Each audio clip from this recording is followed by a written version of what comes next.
Hey y'all, so here is the video for the grammar exercises for week 17, December 6th through 10th. We will be talking about sentences, fragments, run-ons, and and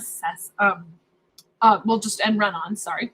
So the first thing you'll do, of course, as always, is take your pretest, and then you will glue this activity onto page 75 of your interactive notebook, and then we'll go over these, okay? So the first thing we're going to do is identify whether defining sentences, fragments, and run-ons. So number one, this thing could be a dependent clause. That's a fragment. So dependent, there are independent and dependent clauses. We talked about this last week. But think of it as like an independent clause is like the mama sentence. It can stand on its own, whereas a dependent clause has to have help. It's like the baby.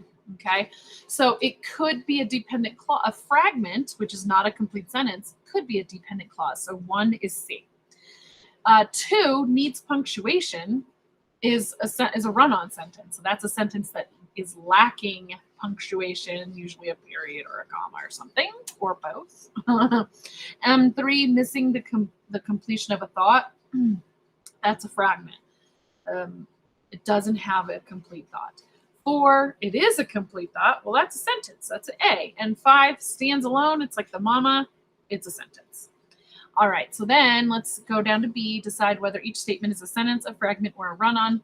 Last Monday morning, it snowed. That's a complete sentence. That's a complete thought. It's got punctuation, so it's a sentence. S.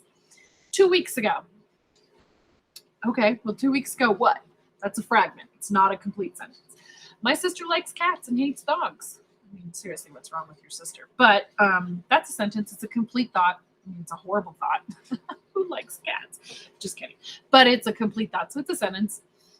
Maybe tomorrow we can go to the store. Do we need hot dogs? That's 2 complete thoughts that need to be separated or otherwise punctuated. So that's a run-on. And 10, how often do you? How often do you what? So it is that is a fragment. It's not a complete sentence. All right. Hope that you have found that helpful. Bye, y'all.